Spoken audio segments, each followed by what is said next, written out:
What's going on, y'all? It's your boy Chin here again today from Nothing But Facts. Hope you guys are doing well. I hope you guys have been watching my series. We are breaking down the AP preseason top 25 teams. We are predicting their seasons, talking about how they're doing, seeing if they're making the playoffs thus far. We've done Oregon, Texas, Georgia, Notre Dame, and now we are doing the 2025 national champions, the Indiana Hoosiers. The Indiana Hoosiers are coming back with a vengeance. They did a great job in the transfer portal, addressing some of the things that they've lost. We know they lost Fernando Mendoza. He was an outstanding player last year for this team, but really, I am really impressed with how Curt Cignetti in 3 years has done in the transfer portal. He's gotten players that I think help his team understand what he's trying to do, understand the culture that he's building. He's already built. I'll say he's built it already because he's won a national championship. But yeah, I'm just so excited to see what this team looks like in 2026. They're a little bit different, and let's go right into their schedule and see how they're fared up. Their first game of the season, going against North Texas. North Texas now has head coach Neil Brown. Neil Brown is the former West Virginia head coach and just didn't work out with him at West Virginia. Now he's going back down. I don't want to say back down, but he's now going to the group of 5 and coaching at North Texas. I don't think they're going to lose that game. I think Indiana wins this game. I think this is sort of like a 56-7 game. Next week against Howard, FCS team, HBCU. I think Indiana handles business as well. You're looking at 2-0. Western Kentucky in week 3. I think they handle Western Kentucky. We're talking about 3-0. Northwestern, we've talked about Aiden Childs being the starting quarterback for Northwestern now. He's transferring in from Michigan State. I think they handle business. They're 4-0. Going against my alma mater, Rutgers, Greg Schiano has put together a pretty, a decent, solid class, bringing in Dylan Lonergan from Boston College. KJ Duff is still on the wide receiver side for the Scarlet Knights. KJ Duff is one of the best wide receivers I think in the Big Ten, and he is going to be an absolute star this year for Rutgers. In any case, I think Indiana handles business. We are talking about 5-0. Then October 10th, on the road against Nebraska. I've been saying this. I've been talking about this. This is a big year for Matt Rule at Nebraska. I don't want to say like it's similarly to how the Hugh Freeze situation happened last year at Auburn, but we know that Matt Rule needs to win at Nebraska. They're a talented group. They've put in the resources, but you need to have a signature win. They don't have a signature win. I've been saying it. They don't have a signature win. Matt Rule does not have a signature win since he's been at Nebraska, and he's not going to have one when Indiana comes to town. I think the Hoosiers are 6-0 with a home matchup against the Ohio State Buckeyes. And I talked about this yesterday, okay? I think Ohio State is a really good team. Like, I think they're a good team, just the wide receiver group. But again, I talked about the attrition, how much they lost. You got to replace Caleb Downs. You got to replace Arvell Reese. You got to replace Caden McDonald. You got to replace Sonny Styles. Like week 7, they should be in midseason form. And again, this defense led by defensive coordinator Brian Haynes, they've played big-time games before. They played in every game last year for them was almost a big-time game. Every team gave them their best shot. And the Ohio State game in the Big Ten championship, they just found a way to get it done. I think they beat Ohio State at home. I think we're talking about a 7-0 Indiana team that is, surging in the right direction. But hold on. Right after Ohio State, they play Michigan on the road.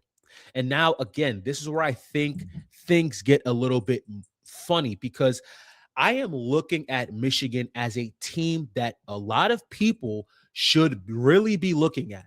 I really think Michigan, if Michigan could put it together with Bryce Underwood a year or two, we have Kyle Whittingham coming in from Utah.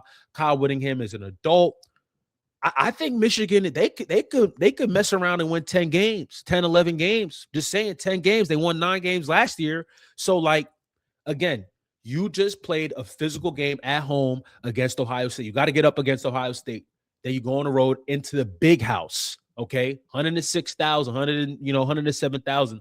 I think Michigan will take care of business, and I think Indiana gets their first loss in like 2 years, whatever the case may be. We're looking at 7-1. Then they go back at home against Minnesota. PJ Fleck has been doing a good job at Minnesota, building the program. But again, it's like I sometimes feel like Minnesota could only do how much Minnesota can do. There's only so much they can do.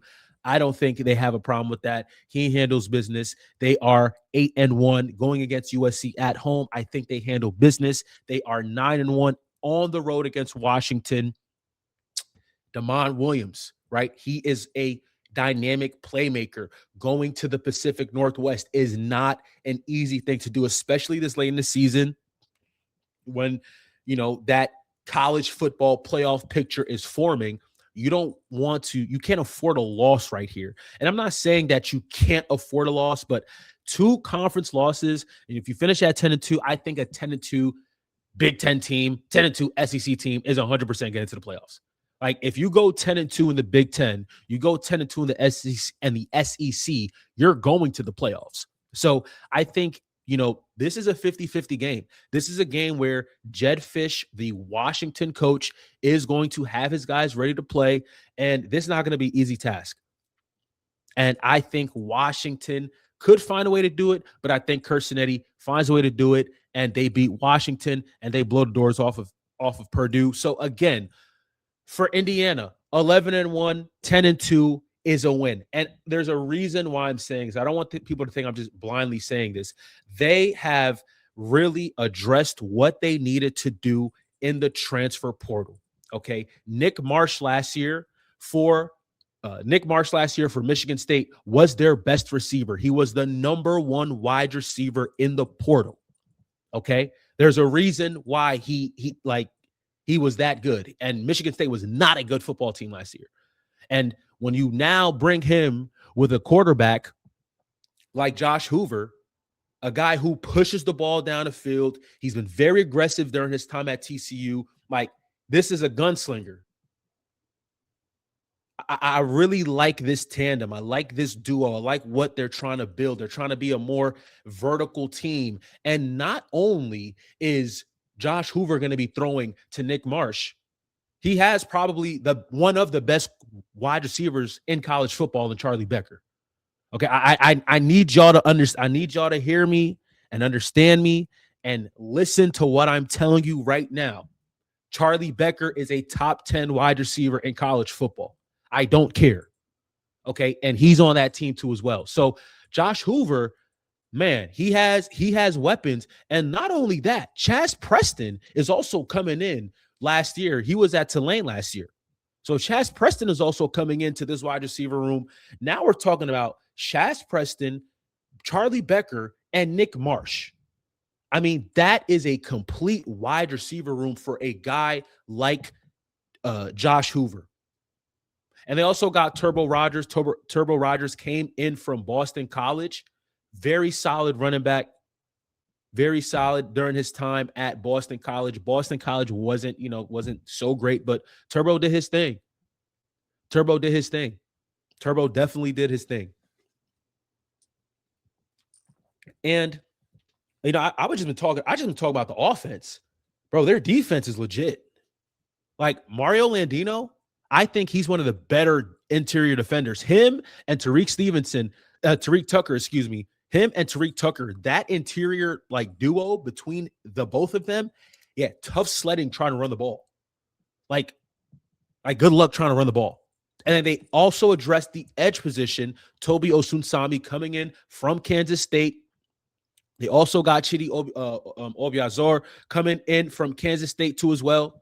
Like they're building this D-line to be formidable. They're trying to get pressures. And also Stephen Daly, who was hurt in the Big Ten championship, I think, whatever it was, when he jumped up and he tore something in his knee, he got his eligibility back.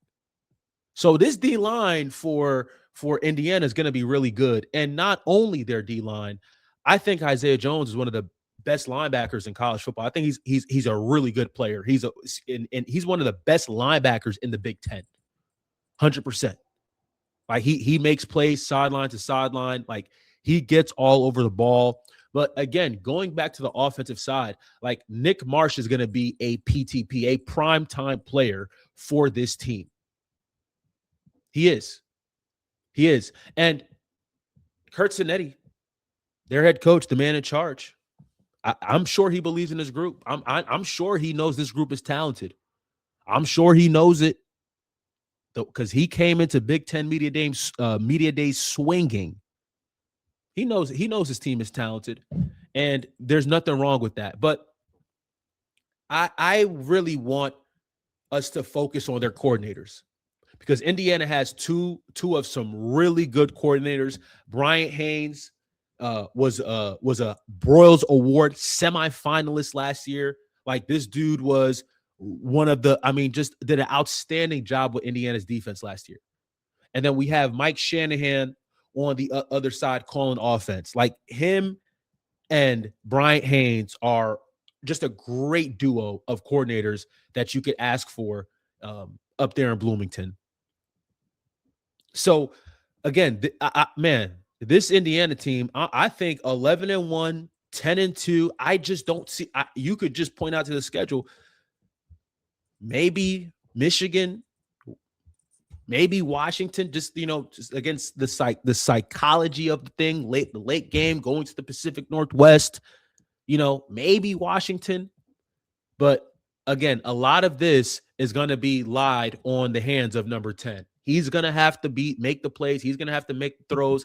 He's going to have to put this team in a good position to win because all they've known in the last 2 years is winning. That's all Hoosiers fans are knowing the last 2 years is winning. And Josh Hoover, I think he's equal to the task. He has playmakers and Nick Marsh who can make plays for him.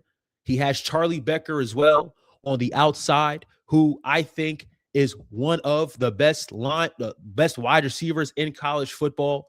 He has outstanding defense with Isaiah Jones, Tariq Tucker, Mario Landino there as well. He has a really good defensive coordinator in Brian Haynes. He has a really trusted OC in Mike Shanahan, and the guy leading the whole ship is Curt Cignetti, who is just a dog. He's a demon. He is the closest thing we have to Nick Saban right now. Mentality, approach, just all those things. That's what Curt Cignetti is. So we'll see what happens. I think this team is going to be really good in 2026. We'll see what happens. Keep liking, keep commenting, keep sharing. And if you haven't subscribed, please hit the subscribe button. God bless you. Love you guys. Peace.